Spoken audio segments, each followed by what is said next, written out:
ब्रह्मा जी की बात सुनकर सभी ऋषि सुमेरु पर्वत पर सनत कुमार जी के पास चले गए और उस पर्वत पर एक सुंदर सरोवर के किनारे सनत कुमार जी मृगछाला बिछाकर अखंड समाधि में लीन हो गए।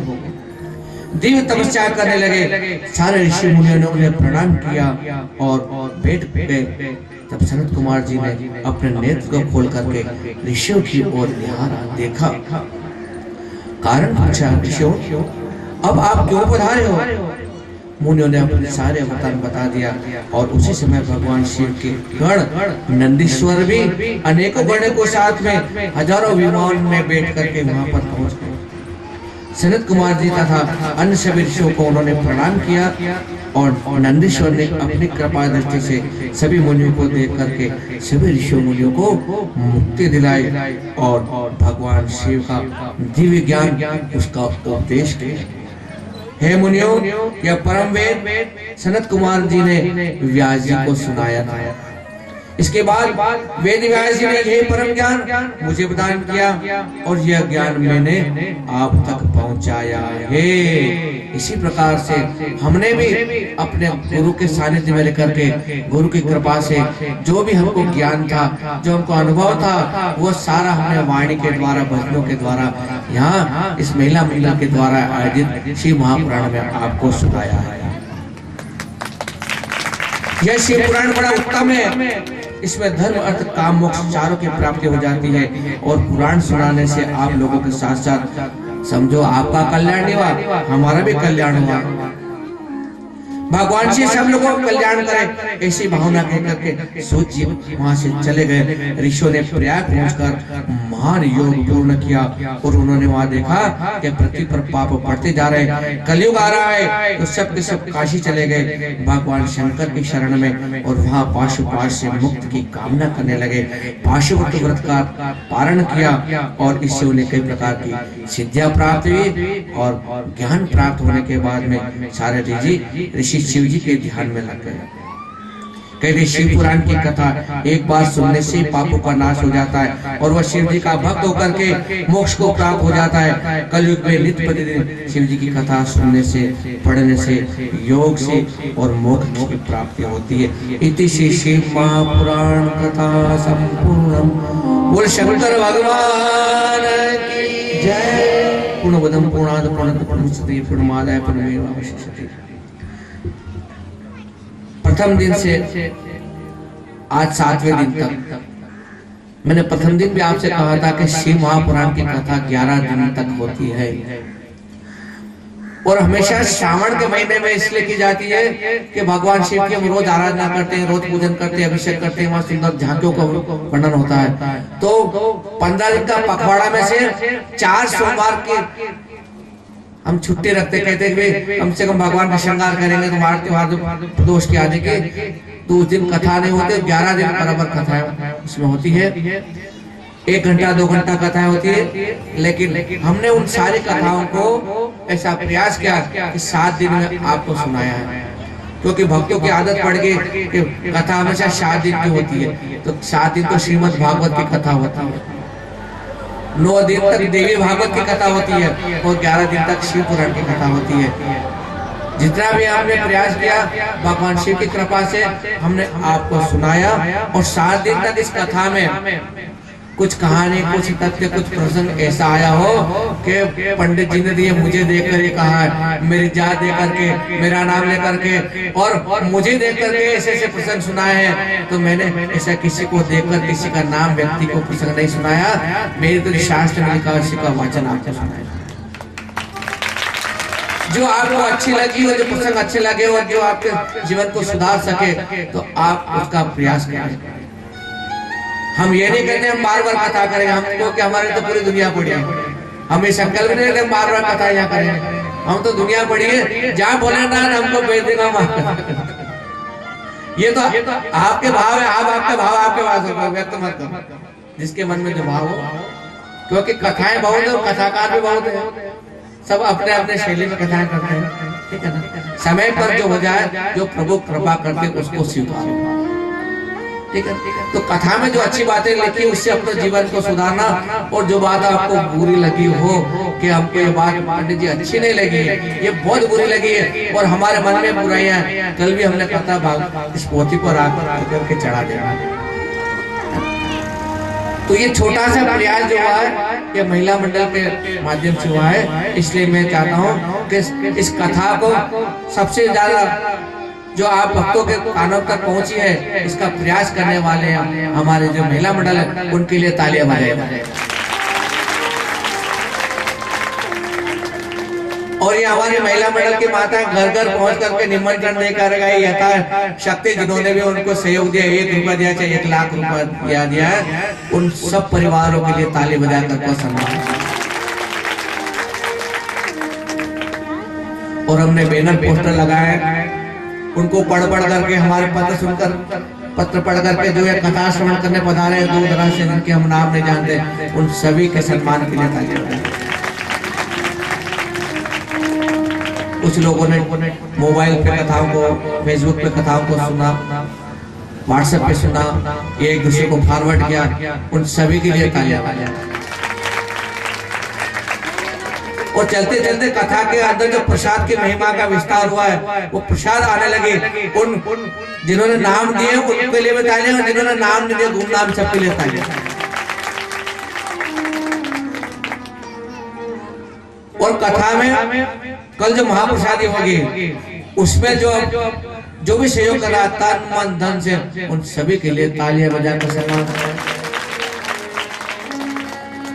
और यहाँ कोई कार्यकर्ता नहीं, सभी कार्यकर्ता ही है, कोई विशेष कार्यकर्ता नहीं, जो सफाई करने वाले, विचार करने वाले, समेटने वाले, प्रसाद बांटने, सभी कार्यकर्ता का सहयोग करने वालों को सभी को तालियां बजाकर धन्यवाद। और हमारे जो पूर्व पार्षद रह चुके, इन्होंने बहुत प्रयास करके सबको सूचना दी, मोबाइल पे नेताओं को, अभिनेताओं को, मंत्रियों संतरियों को, और जो नहीं आए उन्हें फोन पर कहा कि किशोर जी हमको समय नहीं, लेकिन कथा बहुत अच्छी हमको सुनने को मिल रही है और नगर के श्रोता बड़े प्रसन्न है, तो इनके लिए भी ताली बजाई जाए। कथा के लिए जो ऋषि मुनि साधु संत ब्राह्मण देवता हमारे आयोजन में पधार करके अपना अमूल्य समय दिया है, जो कुछ हो सका हमने उनका मान सम्मान किया, लेकिन ताली बजाकर एक बार उस सभी का स्वागत। और सबसे ज्यादा ताली बजाओ ये हमारे साउंड वाले के लिए, क्या नाम होगा, नेहा साउंड खानपुरा वाले। देखो इन्होंने बहुत मन के साउंड लगाया, आपके कान तक बराबर आवाज आ रही है, किसी ने शिकायत नहीं की, एक दिन जाकर के हमको आवाज दी, और ये कहने लगा कि आवाज ज्यादा आ रही है, कम की शिकायत किसी ने नहीं की। और ये हमारे पास में एक और बैठे जो मधुर मधुर स्वर में भजन गाते और मधुर मधुर बजाते, जिससे कि आपके पैर एकदम उड़ जा। राकेश जी ये पाटीदार जी है, देखो पाटीदार जी होकर भी गाने बजाने का इतना शौक है और गरोड़ा गांव से पधारे, इनके लिए आपने ताली बजाई। साथ में एक और हमारे यशवंत जी जो पेड़ बजा रहे और पेड़ से भी अच्छी अच्छी धुनें बजा करके आपको नचा रहे, तो इनका भी स्वागत है। और एक और के पीछे पीछे बैठे हैं जिसको ढोलक लेकर के, ये अपने इसी क्षेत्र में रहते हैं, खानपुरा क्षेत्र के रहने वाले हैं, लेकिन इनका नाम, इनको हम दीवाना कहते हैं, बैरागी है, और दीवाना ने अच्छे ढोलक बजा करके सबको आनंद किया।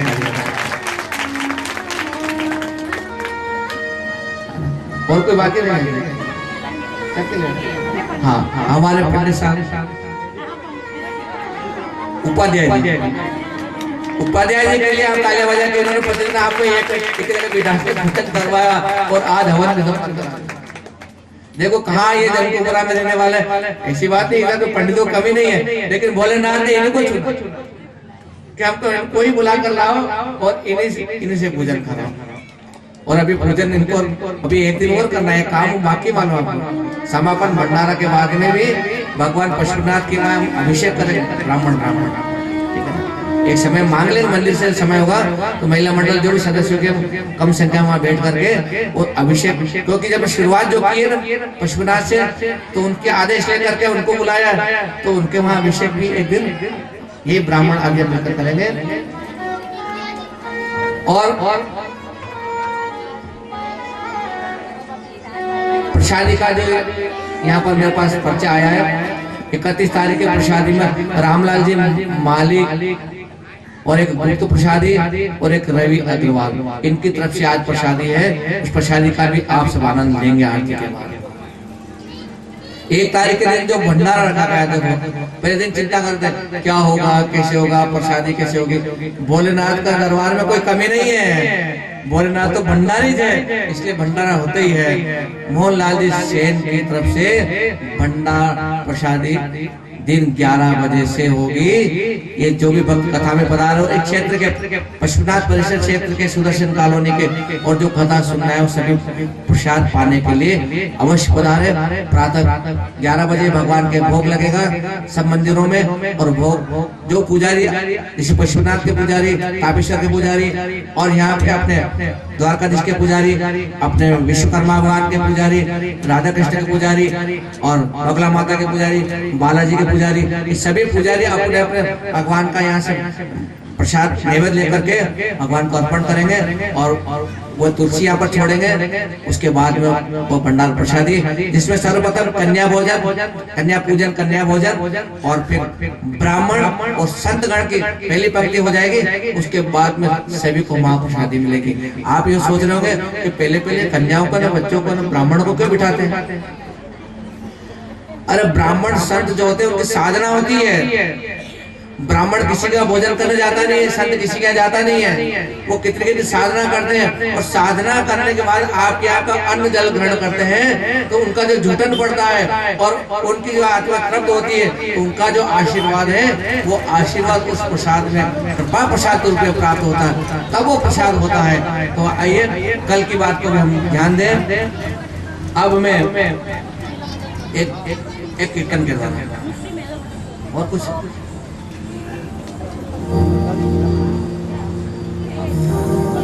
कल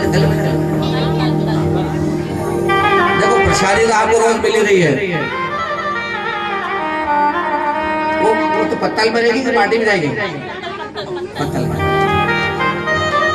ये जो भंडारा प्रसादी में से एक जो नुक्ति का महाप्रसादी है वो महिला मंडल की तरफ से है।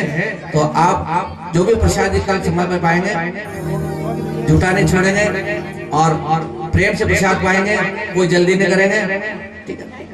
ये सूचना आपको दी गई। अब जो है हमको व्यास पूजन करना, सबसे पहले महिला मंडल के द्वारा व्यास पूजन हो जाए और व्यास पूजन करके फिर कलाकारों का भी तिलक लगा दो और उसके बाद में धीरे धीरे बारी बारी से हम सब पूजा करेंगे।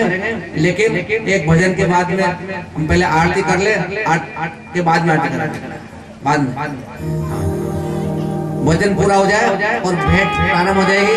और उसके बाद जब आरती होगी ना, आरती करते ही पोथी उठा करके और जो एक छोटी सी शोभा यात्रा, पोथी यात्रा मेवाड़ में बैठ करके हम सब चलेंगे। अब वो तो विश्राम चलता रहेगा, प्रक्रिया भी चलती रहेगी। आप भले महाराज जी को आप अंदर विराजमान कीजिए, उनका आदर सत्कार कीजिए।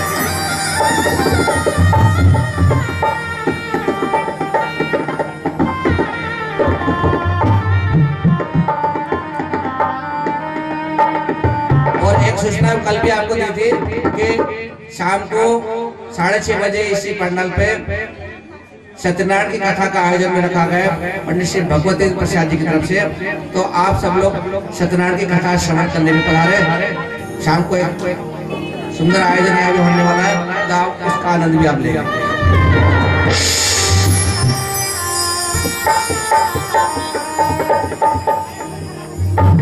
मारा भोला आवोनी, मारा शंकर आवोनी, बम बम मारा में बंगया घोटारा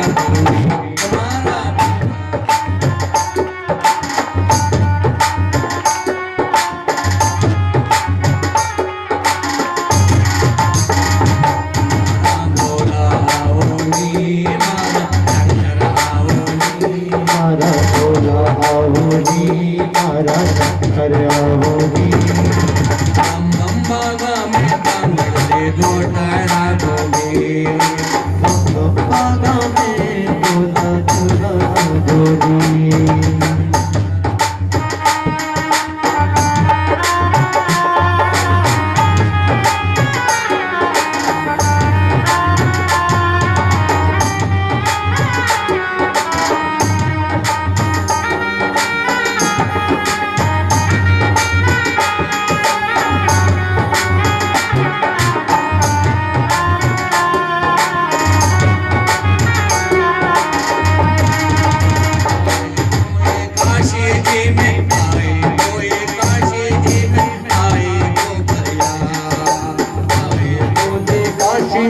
बोले काशी जी में काशी जी गाए वो हर के पेड़े गाए वो हर के पेड़े गाए जी गेला हमारा भंडा आओनी मारा अंदर आओनी हम बम्बाना में बाबड़िया घोटा रातोरी बागा में बागड़िया गोटा राठौरी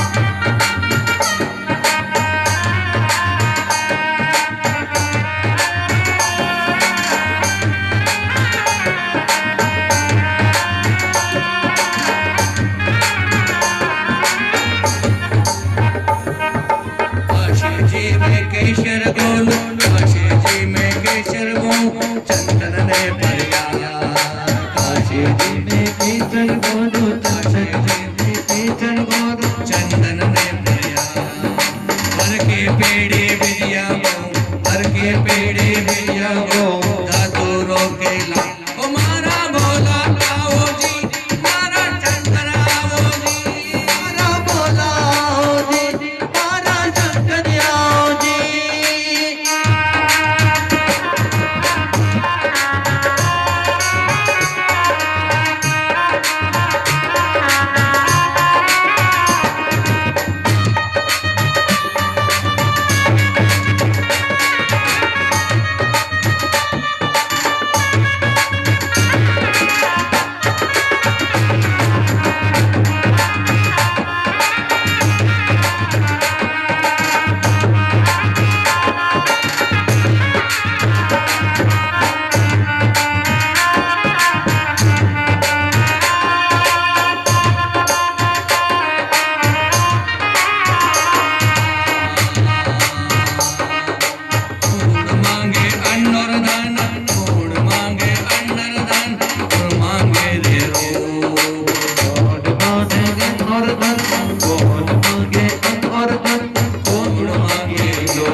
राजा मांगे पुष्टि मांगे निर्मल काज पुष्टि मांगे निर्मल काज बात मांगे भूत मौला आवनी मोरा शंकर आवनी मौला आवनी मारा शंकर आवनी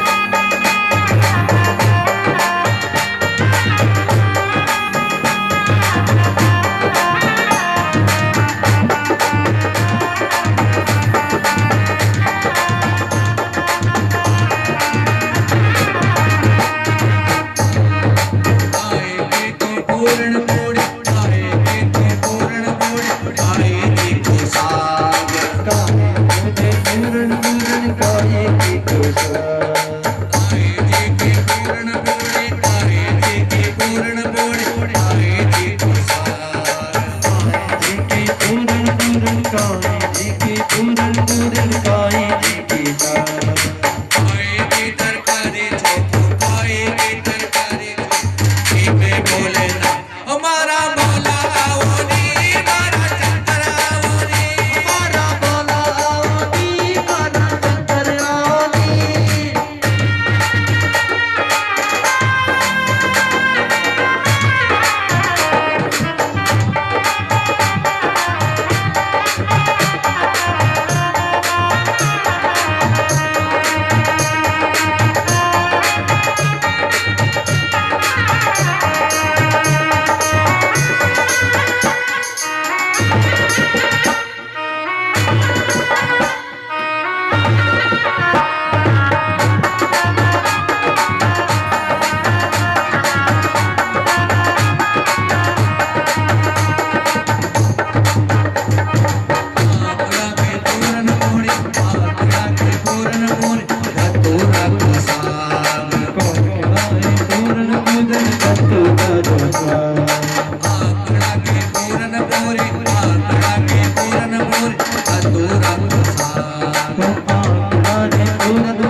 मारा भोला ओनी मारा शंकर ओनी हमारा भोला ओनी मारा शंकर ओनी हमारा भोला ओनी मारा शंकर ओनी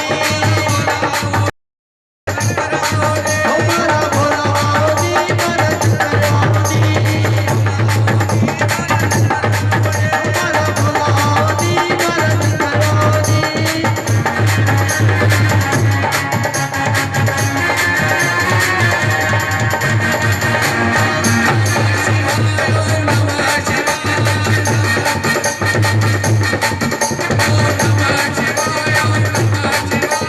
नमः शिवाय ओम नमः शिवाय नमः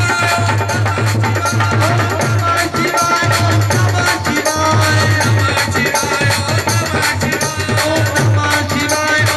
नमः शिवाय ओम नमः शिवाय ओम नमः शिवाय ओम नमः शिवाय ओम नमः शिवाय शंकर भगवान की राजा रामचंद्र भगवान की जय हनुमान जी महाराज की जय पशुपति नाथ की सदगुरुदेव की शिव नमः पार्वती पते हर हर महादेव।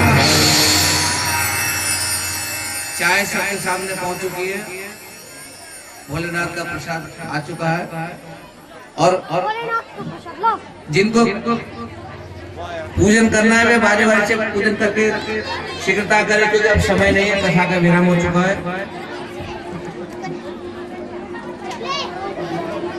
चाय भी आ गई है आगे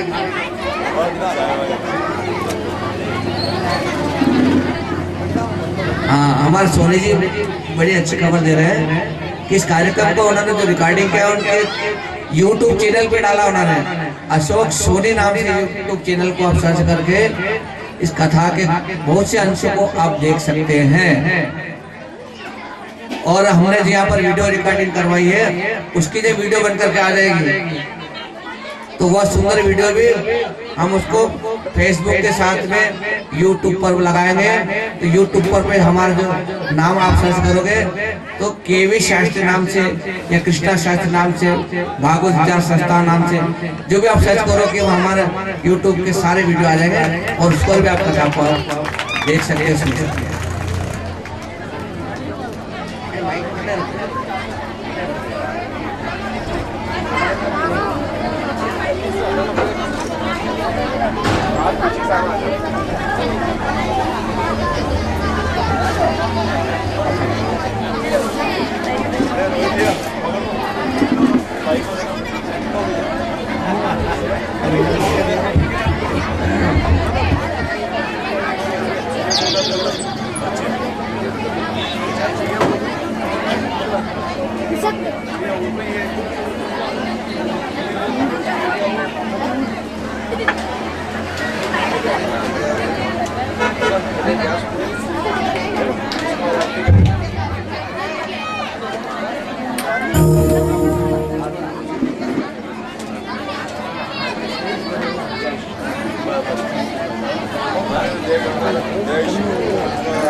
कन्या को विदा करने जाते हैं,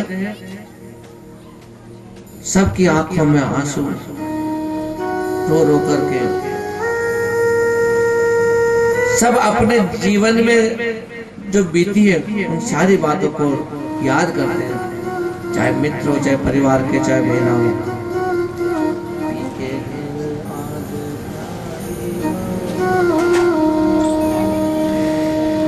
शिव संग आज गिरिजा भवानी चले, शिव संग आज,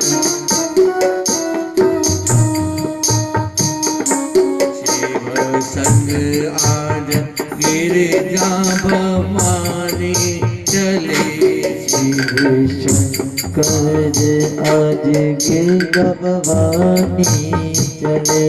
रोए माता पिता जब रवानी चली, रोए माता पिता जब रवानी चले, शिव संग आज गिरिजा भवानी चले, शिव शंकर गिरिजा भवानी चले। रोए माता पिता रोई सखिया सभी, रोए माता पिता सिया सभी करने गिरिजा कोई पीड़िता सखी, करने गिरिजा को आई बिदाई सखी। हो गई पराई मेहमानी चली, होई पराई मेहमानी चली। शिव संग आज गिरिजा भवानी चली, आज गिरिजा भवानी चली। हे विधाता तेरा कैसा दस्तूर है, हे विधाता तेरा कैसा दस्तूर है। मोह ममता का कारण भरपूर है, मोह ममता का कारण भरपूर है। आए घरों में प्यारी कहानी चली, घरों में कहानी भलाई चली। शिव संग आज गिरिजा भवानी चली, कर गिरजा भवानी चली। तूने कैसा बनाया प्रभु खेल है, ने कैसा बनाया प्रभु खेल है। खेल में खेल कर्मों की ये जेल है, खेल खेल करके मुक्ति जेल है। विनित मोहन तभी से कहानी चली, विनित मोहन तभी से कहानी चली। शिव संग आज गिरिजा भवानी चली, शिव संग आज गिरिजा भवानी चली।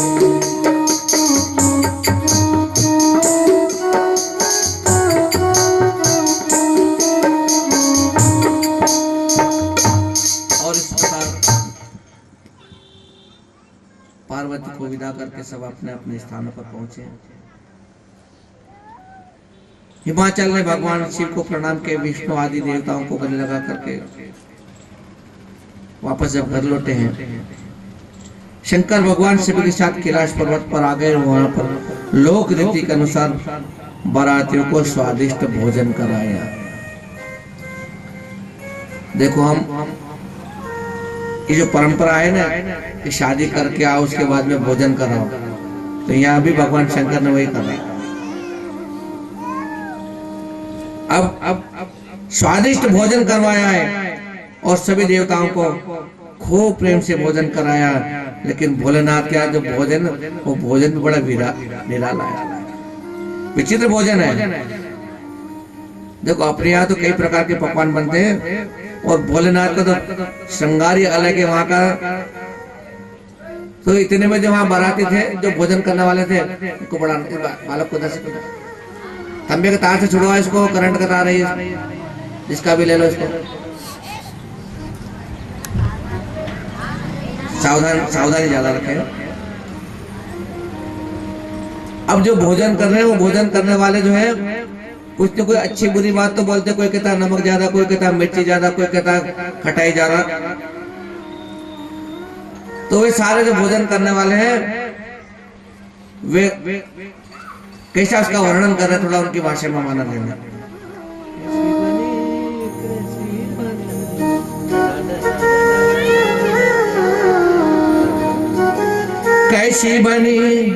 कैसी बनी धतूर की चटनी, कैसी बनी धतूर की चटनी, कैसी बनी, कैसी बनी रे कैसी बनी, कैसी बनी रे कैसी बनी, धतूर की चटनी कैसी बनी, धतूर की चटनी कैसी बनी।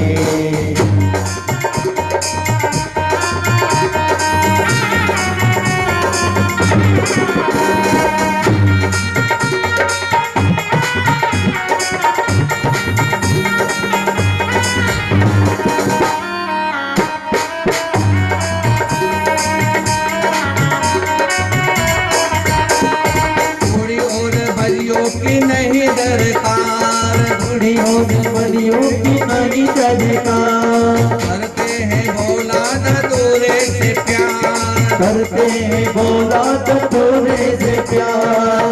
और भजिए की नहीं दरकार, और भजिए की नहीं दरकार। करते हैं भोला कटोरे से प्यार, करते हैं भोला कटोरे से प्यार।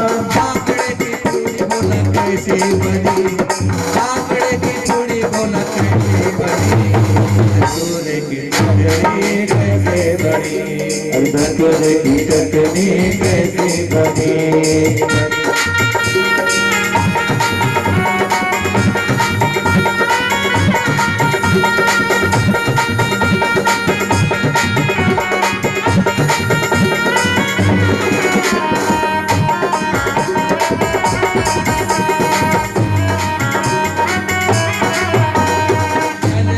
बर्फी है लड्डू बेकार, बर्फी लड्डू बेकार। केवल इमरती न फेने को प्यार, बर्फी न देने से प्यार। जलेबी बर्फी है लड्डू बेकार, बर्फी है लड्डू बेकार। केवल इमरती न फेने को प्यार, बर्फी न देने से प्यार। कटोरे की साग बोला कैसे बनी, कटोरे की साग बोला कैसे बनी, कटोरे की चटनी कैसे बनी, कटोरे की चटनी कैसे बनी।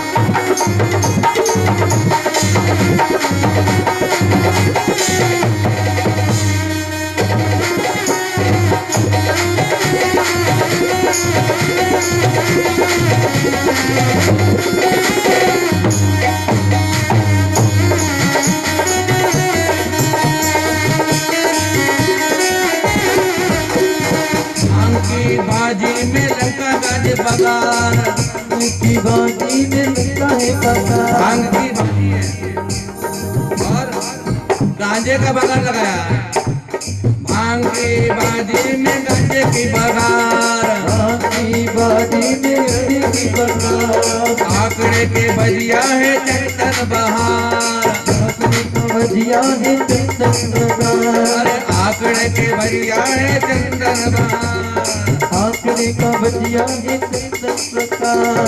छप्पर में भांग बोला कैसे बनी, छप्पर में भांग बोला कैसे बनी, कटोरे की चटनी कैसे बनी, कटोरे की चटनी कैसे बनी।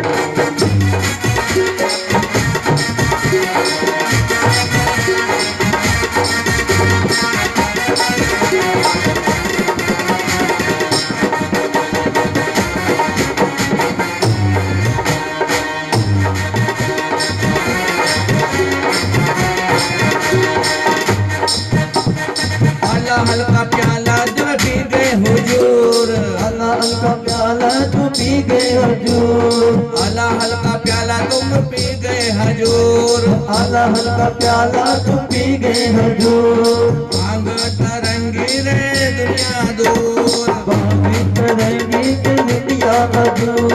बिन धुन गांजे की कैसी बनी, बिन धुन गांजे की कैसी बनी, कटोरे की चटनी कैसी बनी, अरे कटोरे की चटनी कैसे बनी। कैसी बनी रे कैसी बनी, कैसे बनी रे कैसे बनी। कटोरे की चटनी कैसी बनी, अरे कटोरे की चटनी कैसे बनी। कटोरे की चटनी कैसी बनी, कटोरे की चटनी कैसे बनी। शंकर भगवान की जय।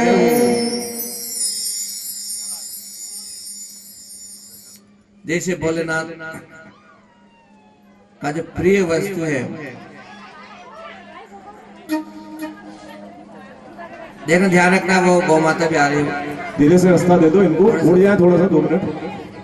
हाँ आराम से आम दो उसको, वो निकलेगी, रोज निकलती है, धीरे से निकल जाएगी, कोई बात नहीं, कोई बात नहीं। आराम से निकल। ये तो सब भगवान महादेव के सब महान है, बुला के रखो। इनका भी आना जरूरी है।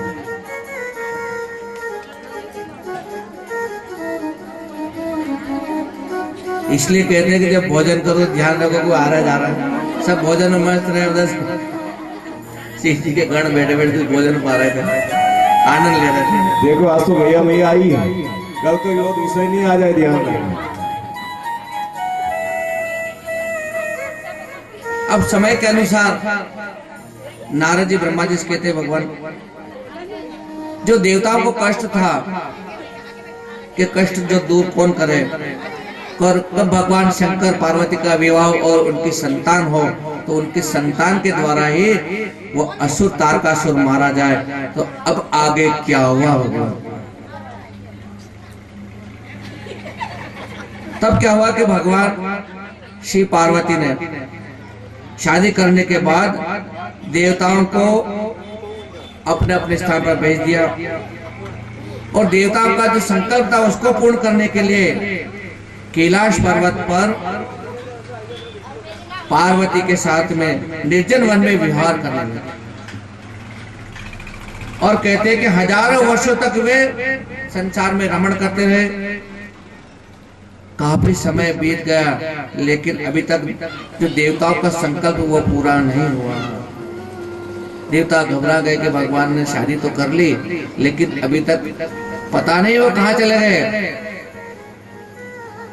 और उनके संतान कब होगी। फिर ब्रह्मा जी को साथ में लेकर के नारायण के वहां पर पहुंचे। हे स्वामी, एक दिन नहीं हजारों वर्ष बीत गए, पर शिव जी के अभी तक पुत्र नहीं हुआ है, हमारा कष्ट दूर कैसे होगा? विष्णु भगवान बोले कि आप चिंता मत करो, भगवान शंकर जो भी लीला कर रहे हैं उसमें खलल मत डालो।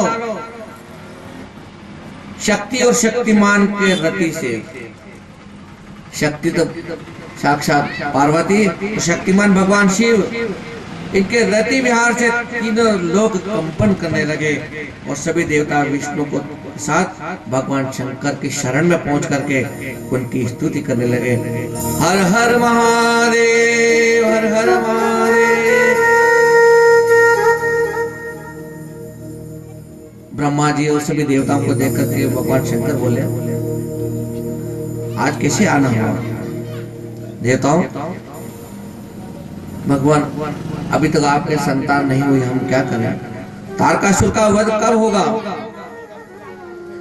भगवान शिव जी बोले, देवताओं, मेरे वीर को धारण करने की शक्ति किसमें है? इतना कह करके भगवान शिव ने अपना वीर पृथ्वी पर स्खलित कर दिया, और जैसे ही देवताओं की प्रेरणा से अग्नि देवता ने कबूतर का रूप धारण करके वो सारा वीर भक्षण कर लिया। उसी समय वहां पर पार्वती आ गई, क्योंकि शिव जी के द्वार पर लौटने में देरी हो चुकी थी। उन्होंने वहां कर शिव जी के स्खलित वीर का दृष्टि दे करके पार्वती क्रोध में भर गई और उन्होंने देवताओं को श्राप दिया, तुम स्वार्थी हो, मैं तुम्हें श्राप देती हूँ, तुम्हारी पत्नियां जो देवांगना है वो कभी संतान नहीं जनेगी, वो सब वंध्या रहेगी। तुम मेरे विरोधी हो, इसलिए तुम सभी दुखी होंगे। और पार्वती उस अग्नि रूप कबूतर से बोली, अरे मूर्ख, तूने शिव जी का वीर्य भक्षण किया है, इसलिए आज से तू सर्वभक्षी हो जाए, हर वस्तु को खा लेना।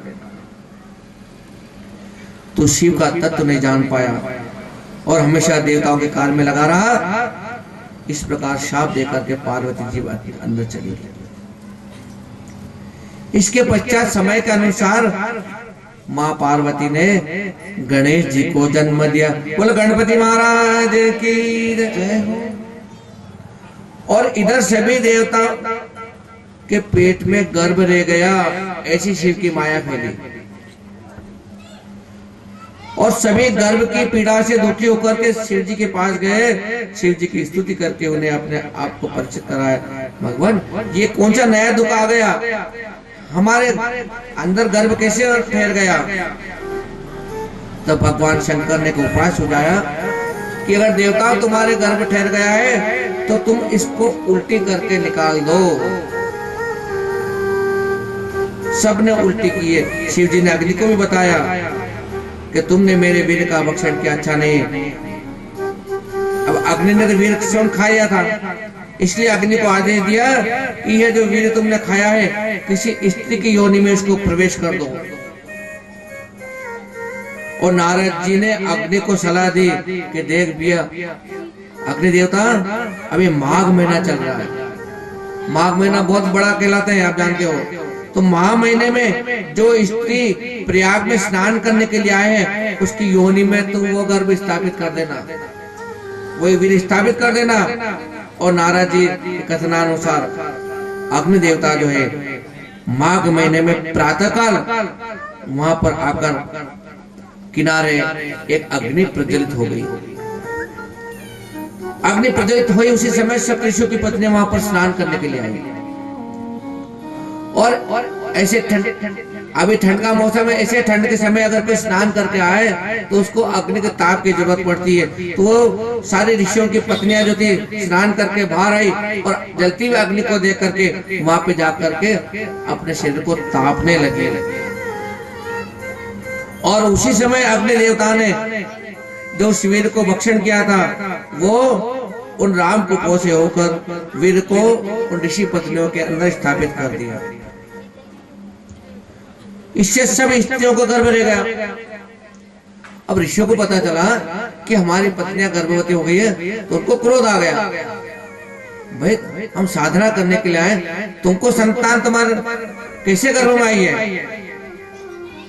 तो सब ऋषियों की पत्नियां जो थी सबको छोड़ करके हिमालय पर जाकर के तपस्या करने लगी। और वहां पर वीर का तेज सहन करने के कारण उन्होंने वहां पर उस वीर को त्याग दिया। फिर हिमालय पर भगवान शिव जी ने उस वीर को हटा करके गंगा जी में प्रवाहित कर दिया। गंगा भी उस वीर का तेज सहन नहीं कर पाई, तो उन्होंने उस वीर को एक सरकंडों के वन में गिरा दिया।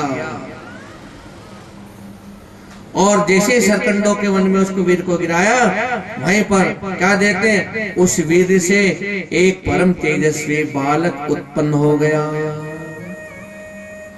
और उस बालक के 6 मुंह थे।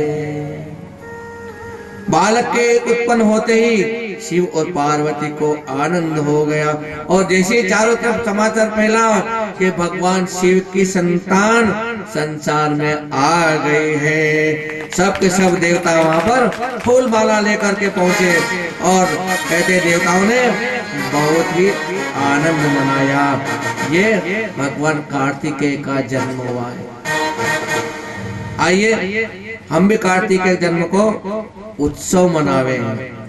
डमरू की धुन लगाना भी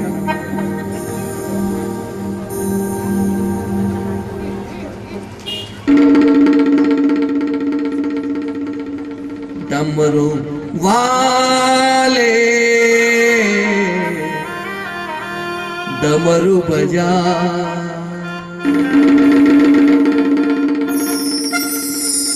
तेरे सेवक बुलाते हैं, ना देरी तू लगा आ।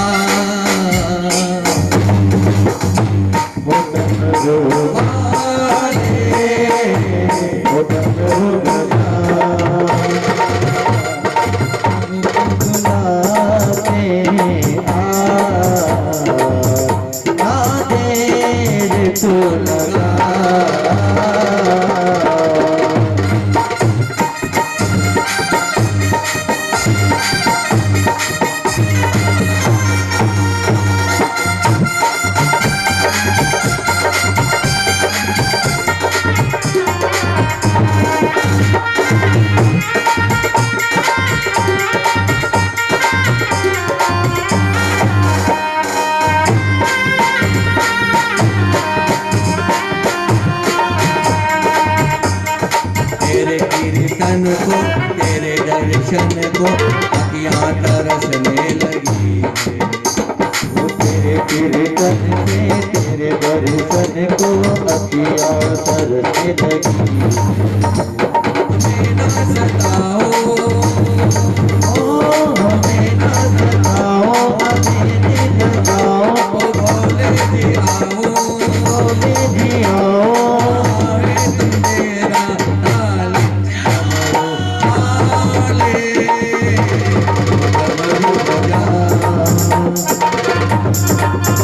तेरे सेवक बुलाते हैं, ना देरी तू लगा।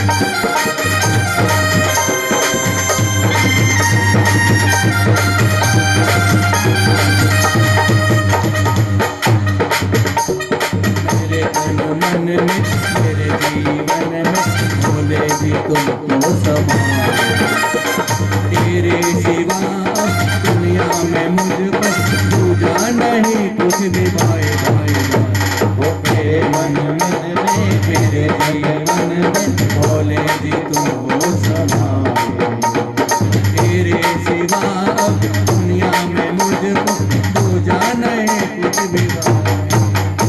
जपो तेरी माला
शंकर भगवान की जय हो।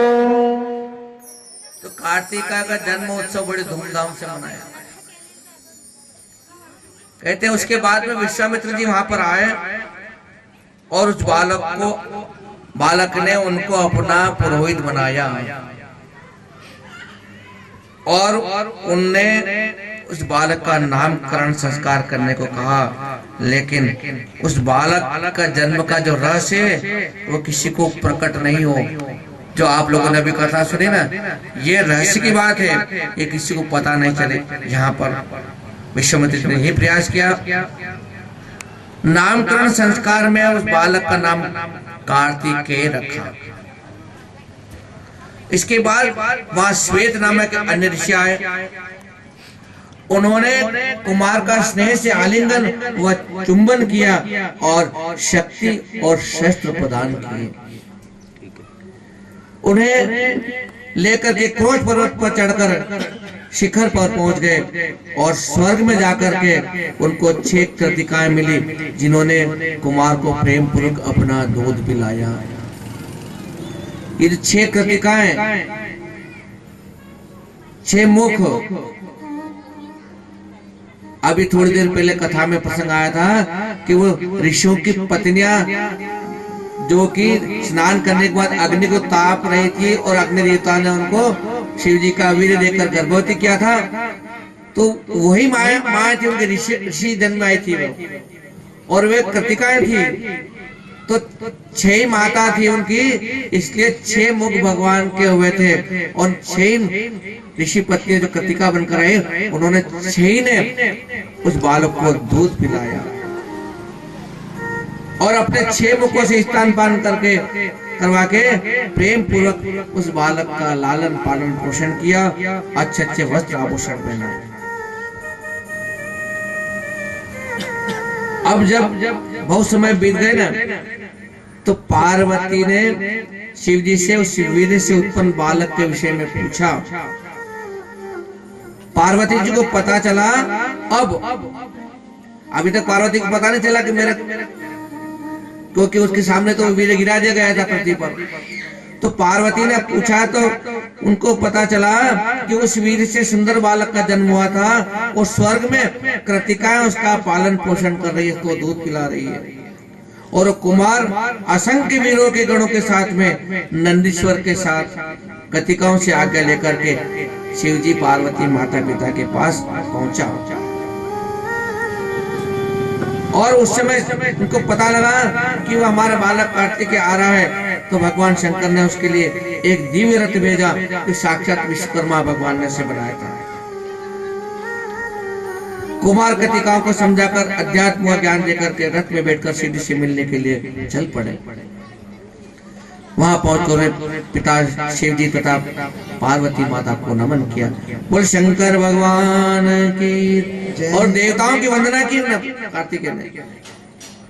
समस्त गंगा आदि नदियां कुमार को देखने के लिए आई। वहां आकर के पार्वती माता ने अपने बालक को गोद में खिलाया। पार्वती ने पुत्र का उत्सव मनाया। शिव जी ने वेद मंत्रों द्वारा उसका अभिषेक किया और त्वष्टा ऋषि ने हरे की आज्ञा से उनके लिए सुंदर सा एक नगर और महल का निर्माण कराया। कुमार उस महल में आनंद पूर्वक रहने लगे। और एक समय स्वामी कार्तिकेय के पास नारद नाम का एक ब्राह्मण आया और कार्तिकेय से बोला कि मेरा यज्ञ का एक बकरा था, कहीं चला गया है, इस कारण मेरा यज्ञ अधूरा है। आप सामर्थ्यवान है प्रभु, आप मेरे उस बकरे की तलाश करवा कर लाइए और मेरा यज्ञ पूर्ण करवाइए। तब कार्तिकेय ने अपना